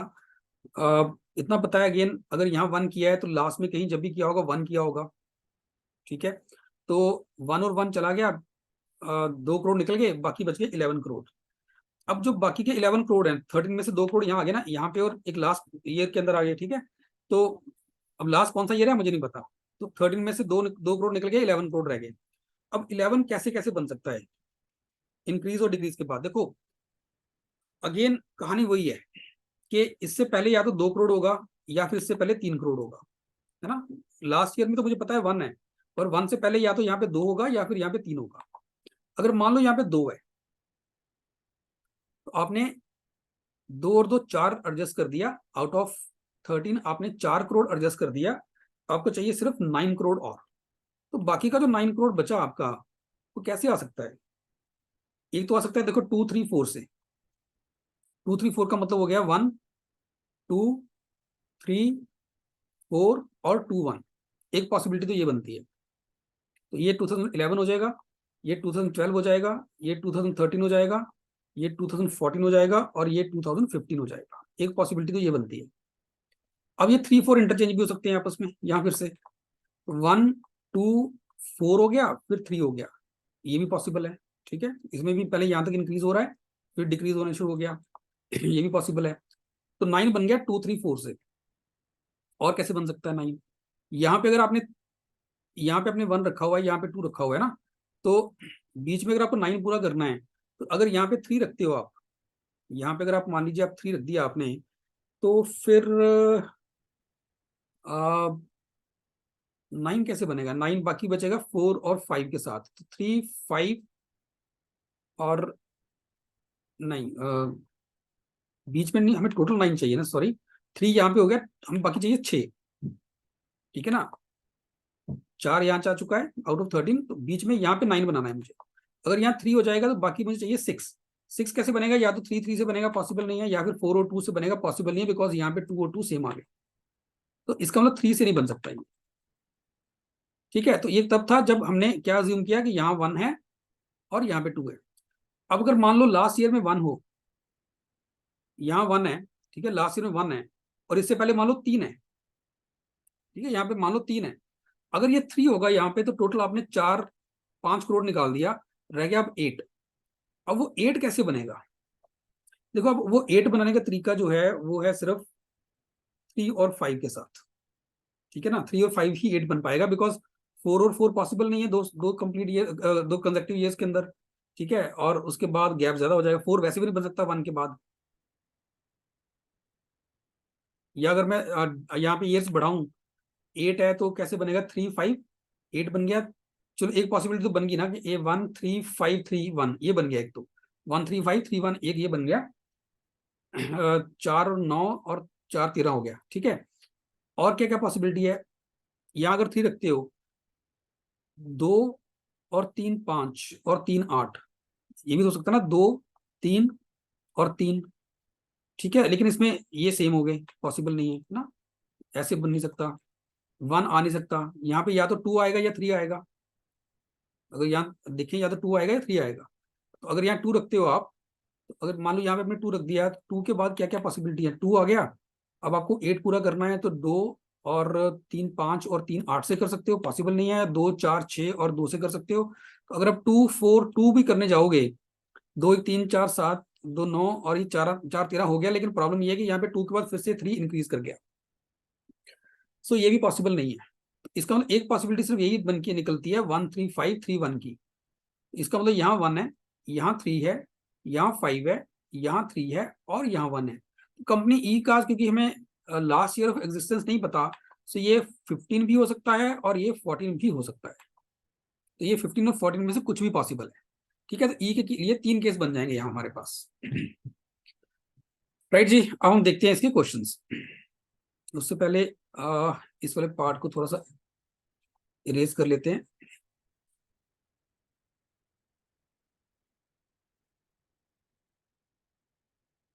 तो यही हमारे पास पॉसिबिलिटीज बनती हैं। अब फर्स्ट क्वेश्चन क्या बोल रहा है? First says that for which firms can the amounts raise by them be concluded with certainty in each year. किन फर्म्स के लिए हम सर्टनली बोल सकते हैं कि उनके इतने इतने अमाउंट्स थे? देखो, ए के 2 केस बन रहे हैं, बी के 2 बन रहे हैं, सी का एक केस है, डी का एक केस है, और ई के 3 केस बन रहे हैं। तो सी और डी सिर्फ 2 ही कंपनीज हैं, ओनली सी एंड डी, जिनके बारे में आप डेफिनेटली बोल सकते हो।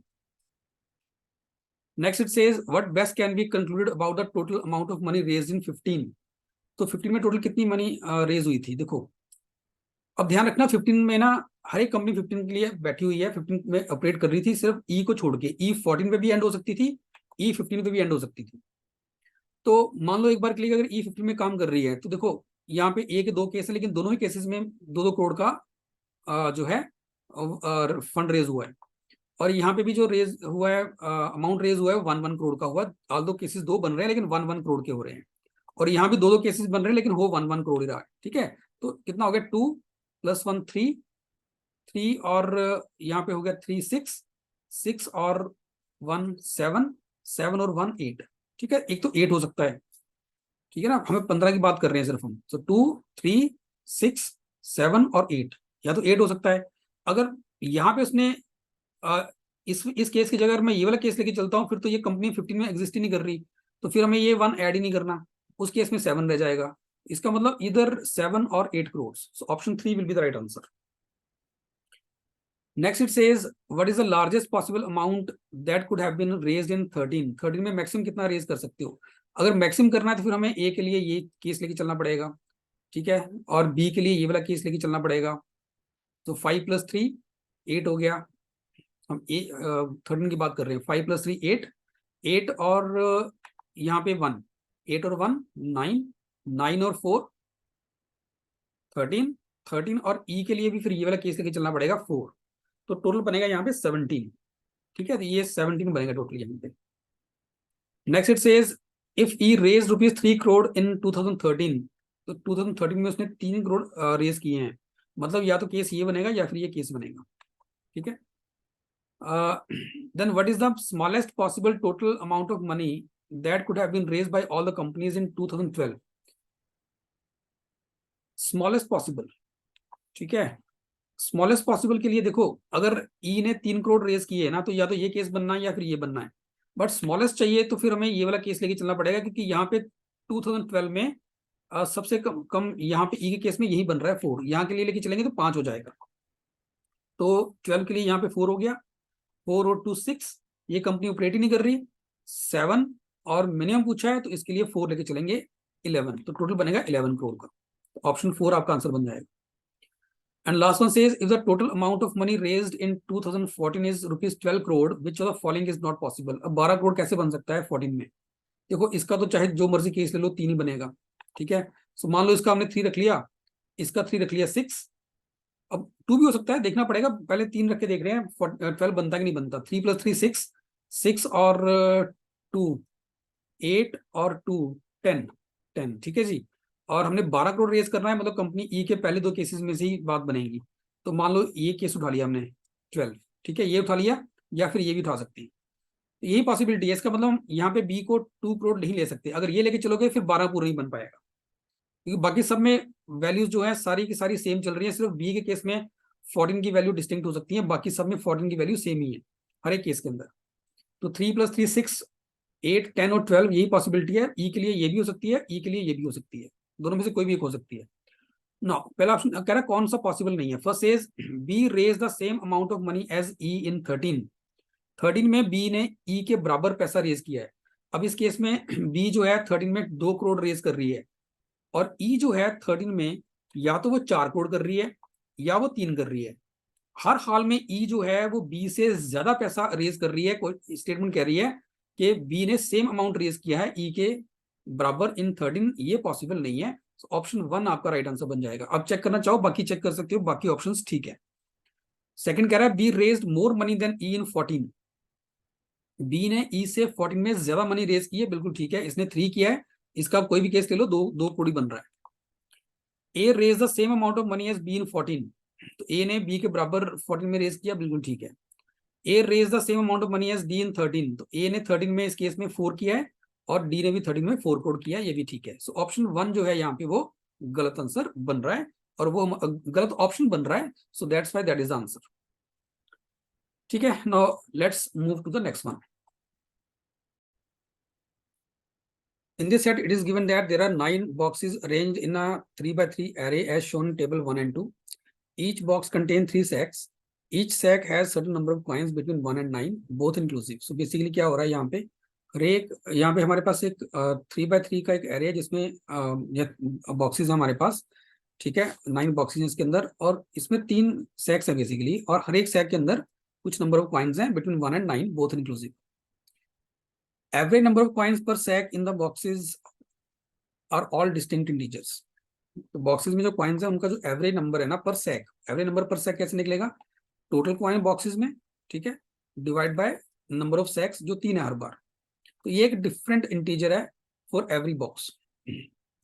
The total number of coins in each row is same, total number of coins in each column is also same. इस कॉलम, इस रो में और इस वाली रो में total number of coins same है, ऐसे ही इन कॉलम्स में भी total number of coins same आ रहे हैं हमारे पास। अब देखो, हम किसी बॉक्स में मिनिमम कितने कॉइन रख सकते हैं, तीनों सेक्स के अंदर मिनिमम 1 1 1 रख सकते हो आप, ठीक है। तो टोटल जो बनेगा मिनिमम 3 बनेगा, तो कहने से जो मिनिमम एवरेज आएगी वो 1 आएगी। मान लो ये आपके पास बॉक्सेस हैं, तो जो मिनिमम एवरेज आ सकती है वो 1 आ सकती है। ऐसे जो मैक्सिमम हम रख सकते हैं कहीं भी वो 999 रख सकते हैं, तो 999 रखेंगे तो टोटल बनेगा 27 और एवरेज बनेगी 9। इसका मतलब जो मैक्सिमम एवरेज आ सकती है वो 9 आएगी, मिनिमम एवरेज आपकी 1 आएगी। और क्योंकि हर एक बॉक्स के अंदर जो एवरेज कॉइन्स पर सैक है वो डिस्टिंक्ट है, इसका मतलब एवरेज जो आएगी 1 से लेकर 9 तक वेरी करेगी। तो एक की अगर 1 है तो एक की 2 भी बनेगी, 3 भी बनेगी, 4 भी बनेगी, एंड सो ऑन। ये सब मैंने जो लिख रहा हूँ ये सारी मैं एवरेजेस लिख रहा हूँ यहाँ पे।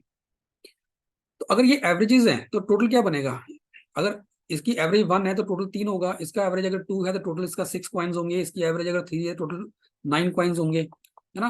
इसका मतलब टोटल जो बनेगा वो क्या बनेगा, अगर टोटल कॉइन्स की बात करूं मैं तो टोटल जो कॉइन्स बनेंगे they will be 3 into 1 plus 2 plus 3 up to 9। तो ये बनेंगे 3 इंटू 45। तो अब क्योंकि हर एक रो में और हर एक कॉलम में नंबर ऑफ कॉइन्स सेम है, तो आप ये कह सकते हो कि यहाँ भी 45 कॉइन्स होंगे, इस रो में भी 45 होंगे, और इस रो में भी 45 होंगे।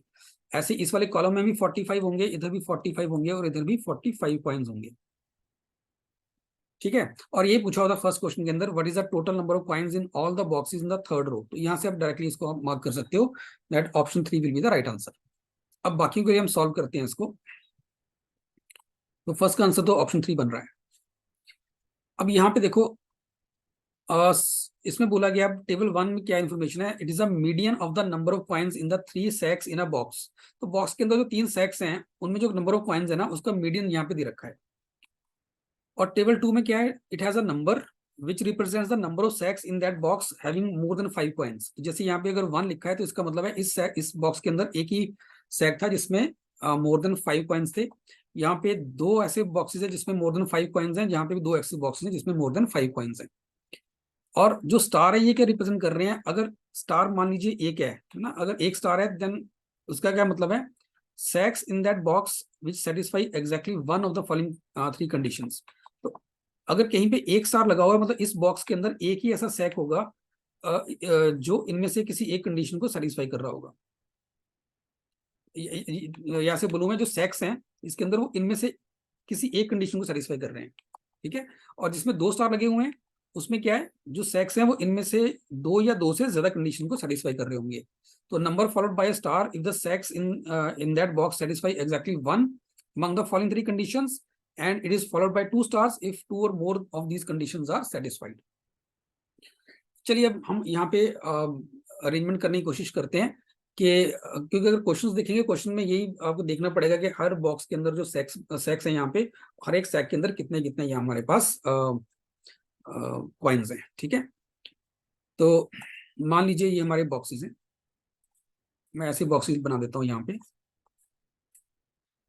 अब देखो यहाँ मुझे इन्फॉर्मेशन पता है, ये 9 है, मुझे 9 दिख रहा है मुझे, तो 9 मीडियन है इसका। तो यहाँ से बनाने की कोशिश करते हैं। मीडियन अगर 9 है तो यहाँ पे क्या हो रहा है, यहाँ 2 का मतलब है कि 2 ऐसे सेक्स होंगे जहां पे पॉइंट्स 5 से ज्यादा हैं और इनमें से एक ही कंडीशन सेटिस्फाइड होगी। अब कौन सी कंडीशन सेटिस्फाइड है वो दिख ही रहा है कि थर्ड कंडीशन ही सेटिस्फाई होगी, मैक्सिमम नंबर ऑफ कॉइन जो है वो 9 है। और दो सेक्स में कॉइन्स 9 से ज्यादा होंगे, एक में 9 से कम होंगे। ठीक है, तो यहाँ पे मीडियन भी देखो, मीडियन भी 9 आ रही है, ये भी ध्यान रखना पड़ेगा कि इसकी मीडियन भी 9 है। मीडियन 9 का मतलब हो गया कि दो तो 9 है ही है, दो 9 है और तीसरा जो है वो 5 से छोटा है, क्योंकि दो ही सेक्स ऐसे थे जहां पे नंबर ऑफ कॉइन्स 5 से ज्यादा है। तो जो तीसरा सेक होगा उसमें नंबर ऑफ कॉइन्स 5 से कम होंगे। तो 5 से कम मतलब देखो, अब 1 2 3 4 हो सकते हैं, 1 2 3 4 या 5 हो सकते हैं, 5 या 5 से कम, है ना। तो अगर मैं यहाँ पे 1 लेके चलता हूँ तो एक चीज और है, जो नंबर ऑफ कॉइन्स होंगे यहाँ पे, अगर यहाँ पे 1 लेके चलते हैं तो टोटल नंबर ऑफ कॉइन्स 19 बनेंगे, तो एवरेज आपकी इंटीजर नहीं बन पाएगी। तो हर एक जो आपके पास बॉक्स है ना, उसके अंदर जो टोटल नंबर ऑफ कॉइन्स होंगे वो 3 का मल्टीपल होगा, तभी एवरेज इंटीजर बनेगी। या 1 नहीं हो सकता, 2 नहीं हो सकता, 2 से भी नहीं बन पाएगा, 3 से बन पाएगा। ठीक है, तो एक पॉसिबिलिटी तो बनती है कि यहाँ पे 3 9 और 9 कॉइन्स हैं, उस केस में आपकी एवरेज बन जाएगी 80 21 हो गया, 18 3 21 बाई 3 7 एवरेज हो जाएगी। ठीक है, 4 से नहीं बन पाएगा, आगे 5 से नहीं बन पाएगा, 5 से भी ये चीज नहीं बन सकती। ठीक है, तो यहाँ पे मुझे समझ आ गया कि यहाँ पे एवरेज 7 है और 399 का कॉम्बिनेशन बन रहा है। आगे चलते हैं, यहाँ पे मान लो हम इसी को अगले वाले को सॉल्व करते हैं, इस वाले को सॉल्व करते हैं। ठीक है, यहाँ आ रहा है हमारा जो मीडियन आ रहा है, मीडियन यहाँ पे 6 बन रहा है। और अगर मीडियन 6 है और यहाँ पे भी यही बोला गया है कि दो ऐसे सेक्स हैं जिनमें पॉइंट्स 5 से ज्यादा हैं लेकिन कंडीशन एक ही सेटिस्फाई हो रही है इनमें से, अगर इनमें से एक ही कंडीशन सेटिस्फाई हो रही है तो वो कौन सी हो सकती है वो देखना पड़ेगा। मीडियन 6 है तो ये तो हो नहीं सकती, सेकंड कंडीशन तो सेटिस्फाई हो नहीं सकती। ठीक है ना, सिर्फ एक जो होगी वो या तो फर्स्ट होगी या थर्ड होगी। अगर मैं फर्स्ट को मान के चलता हूँ कि फर्स्ट कंडीशन ट्रू है, तो इसका मतलब मिनिमम नंबर ऑफ पॉइंट्स 1 है, तो मिनिमम 1 है। और मुझे इतना भी पता है कि दो जो हैं सेक्स में जो कॉइन्स हैं वो 5 से ज्यादा हैं। ठीक है, तो अब 1 + 6 7 हो गया। अब अगर मैं यहाँ पे 6 लेके चलता हूँ तो टोटल बनेगा 13, वो पॉसिबल नहीं है। 7 से बनेगा और 14 पॉसिबल नहीं है, 8 से बनेगा 15, ये पॉसिबल है। तो एक तो पॉसिबिलिटी बनती है यहाँ पे कि 1 6 और 8 कॉइन्स हैं, उस केस में जो एवरेज आएगी वो आपकी बन जाएगी 5। ठीक है जी, 1 6 9 नहीं होगा, ध्यान रखना, क्योंकि 9 की केस में ये वाला आपका केस भी सेटिस्फाई हो जाता है। तो अगर पहले मैंने माना कि ये वाला केस ट्रू है, ये वाली कंडीशन ट्रू है, दूसरा हम ये मान चलते हैं कि ये वाली कंडीशन ट्रू है, तो इसका मतलब ये हो गया कि 6 और 9 दोनों मेरे पास हैं, 15 ये बन गया। ठीक है, अगर 15 बन गया तो फिर आ, अगर मुझे 3 का मल्टीपल चाहिए तो यहाँ पे 3 ही होना चाहिए, दूसरा केस बन सकता है 3 6 9 का। ठीक है, इस केस में एवरेज आपकी आ जाएगी 6 की। तो ये दो पॉसिबिलिटीज है, कौन सी रहती है वो देखते हैं बाद में। अब आ जाओ पहले वाले बॉक्स के ऊपर, जिसके बारे में कुछ भी नहीं पता हमें। ठीक है, इसमें सिर्फ इतना पता है कि एक ऐसा सेक है जिसमें कॉइन्स 5 से ज्यादा हैं और बाकी दो स्टार्स हैं, मतलब दो कंडीशंस यहाँ पे, इनमें से दो या तीनों कंडीशंस यहाँ पे सेटिस्फाई होंगी, या दोनों होंगी या तीनों होंगी।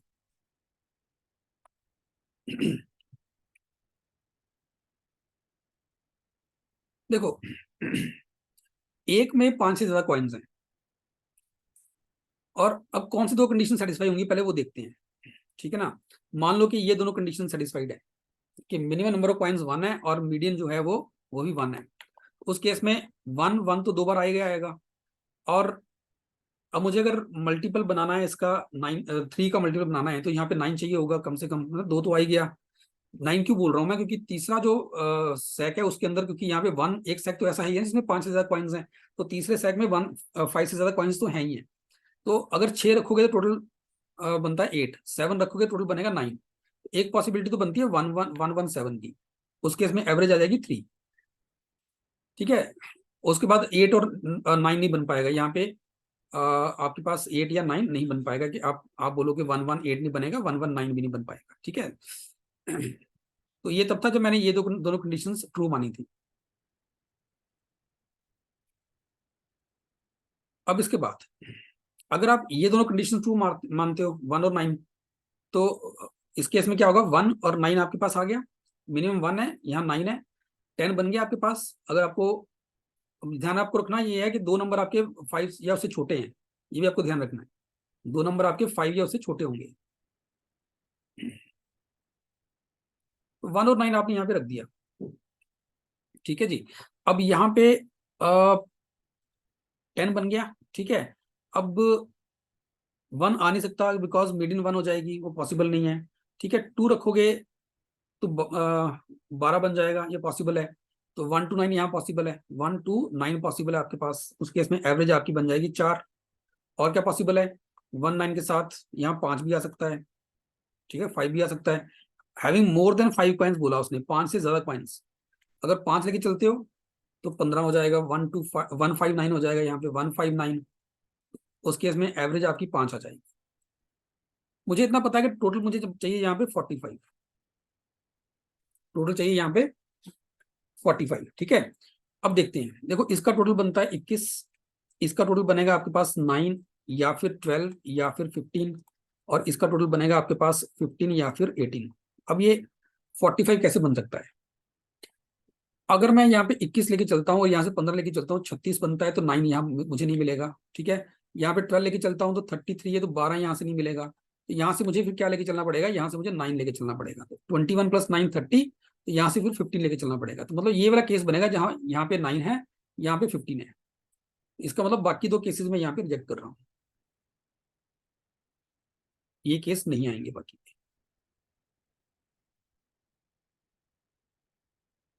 यहाँ से ये जाएगा और यहाँ से ये केस निकल जाएगा।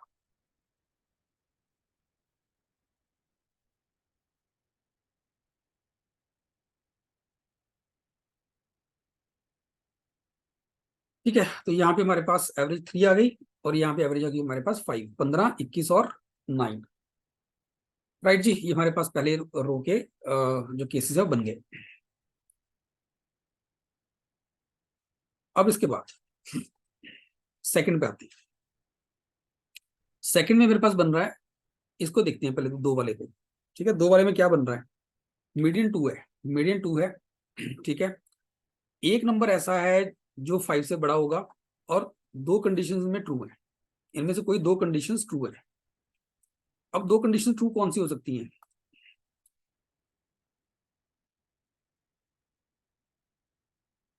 जो दो कंडीशन ट्रू है वो पहली दो नहीं हो सकती, क्योंकि अगर मान लो पहली दो कंडीशन हम ट्रू मान के चलते हैं कि मिनिमम 1 है और मीडियन 1 है, तो पॉसिबल नहीं है, बिकॉज मीडियन तो 2 दे रखी है, ठीक है। तो 1 और 2 नहीं हो सकता ट्रू, इनफैक्ट 2 तो कभी हो ही नहीं सकता, सीधी सी बात है, 2 तो ट्रू होगा ही नहीं, क्योंकि मीडियन ऑलरेडी 2 दे रखी है, ठीक है ना। तो अगर दो कंडीशन यहाँ पे ट्रू है तो वो कौन सी दो, या दो से ज्यादा कंडीशन ट्रू है तो वो कौन सी होंगी, 1 और 3, कि मिनिमम नंबर 1 है और मैक्सिमम नंबर हमारा 9 है, तो 1 to 9 ही बनेगा यहाँ पे।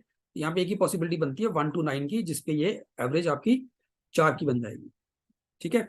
अब आते हैं इस वाले केस में, इस वाले बॉक्स को, यहाँ पे हमारे पास हमें क्या दिया गया है, यहाँ पे दिया गया है कि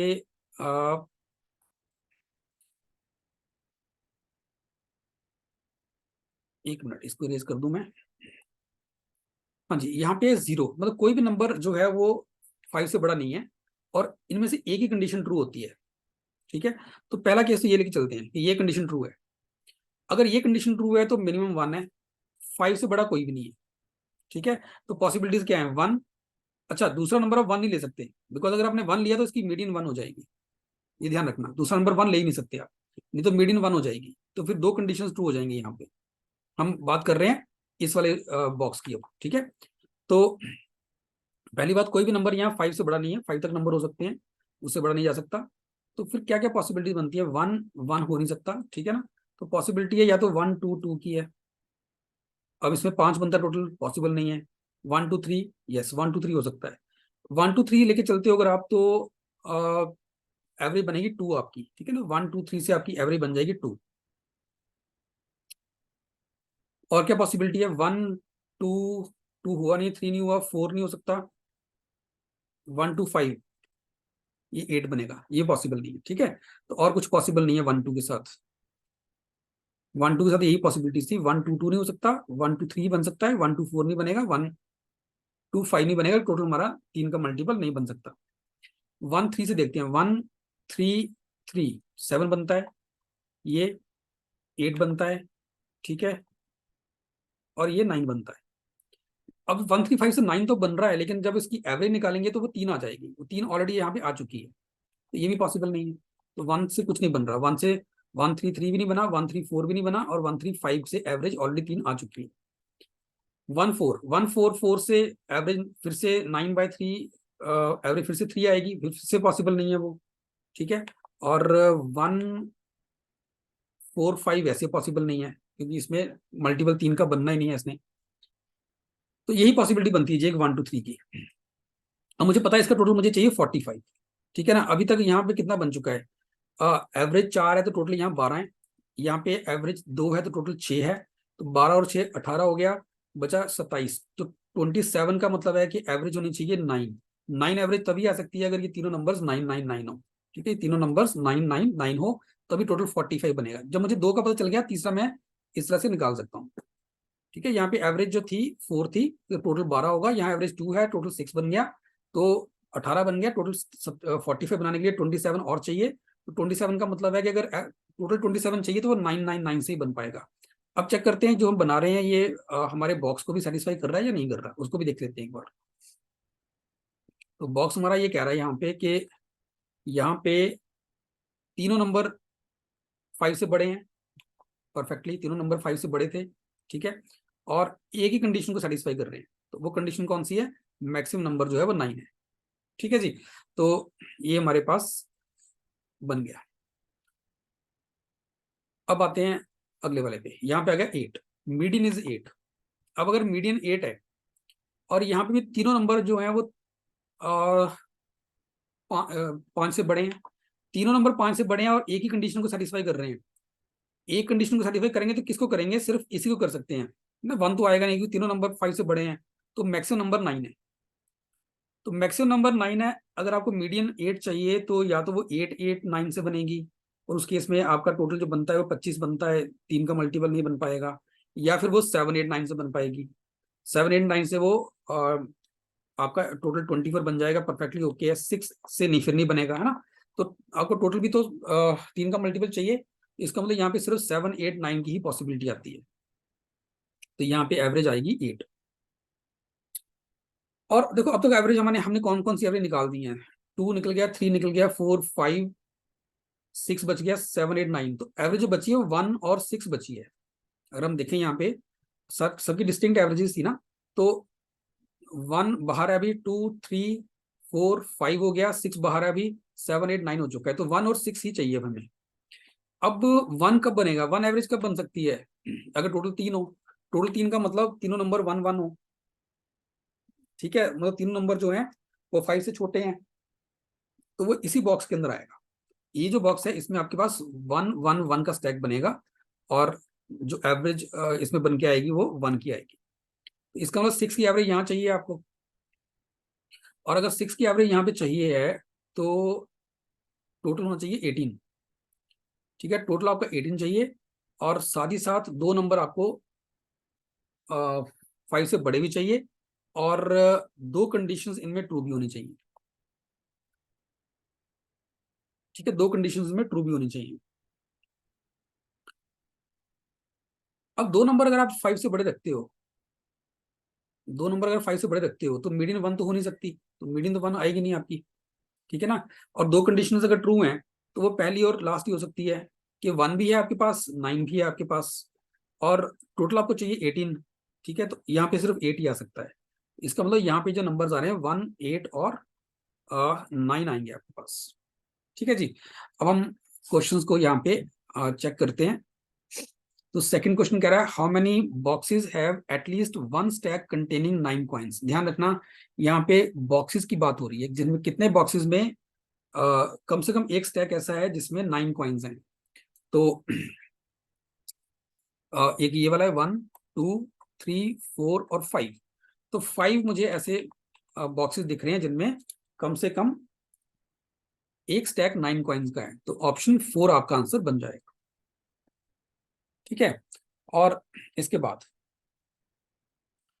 for how many boxes are the average and the median of the number of coins contained in the three sacks in that box is same। Average और मीडियन सेम हो, यहाँ पे एवरेज 3 है, मीडियन 1 है, यहाँ 7 और 9 है, यहाँ 5 और 6 है, ठीक है ना।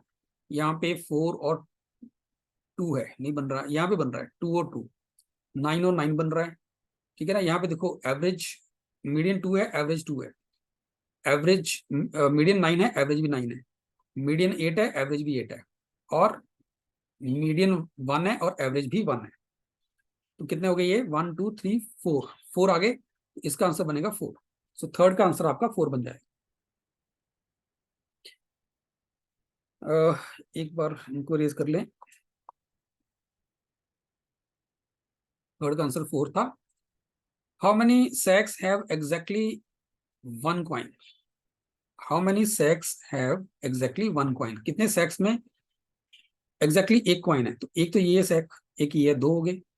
ध्यान रखना बॉक्सेस नहीं पूछे, यहाँ पे सैक्स पूछे हैं। तो 1 2 3 4 5 6 7 8 और 9, तो टोटल 9 ऐसे सैक्स थे जिनमें एग्जैक्टली एक कॉइन था। नेक्स्ट कह रहा है, in how many boxes do all the 3 sacks contain different number of coins? कितने बॉक्सेस थे जिनमें जो सैक्स हैं उनमें डिफरेंट नंबर ऑफ कॉइन्स हैं? तो यहाँ नहीं है, यहाँ पे नहीं है, एक तो ये वाला हो गया, ठीक है, एक ये वाला हो गया, एक ये हो गया, ये भी हो गया और ये भी हो गया। सो टोटल कितने हो गए, 1 2 3 4 5, तो 5 है हमारे पास, ठीक है। तो पांचवे का आंसर आपका बनेगा 5। दोबारा चेक कर लेते हैं एक बार। डिफरेंट कॉइन चाहिए, यहाँ 1 1 है, यहाँ 9 9 है, यहाँ 1 6 8 है, 1 2 9 है, 1 2 3 है, यहाँ सेम नहीं है, यहाँ सेम है, यहाँ सेम नहीं है, यहाँ भी डिफरेंट है, और यहाँ पे, ठीक है जी, 5 आएगा इसका आंसर, राइट जी। तो ये सेट, इस सेशन का ये लास्ट सेट था। आई होप कि जो हमने चारों सेट यहाँ पे डिस्कस किए हैं वो आप सबको क्लियर है। Thank you to all.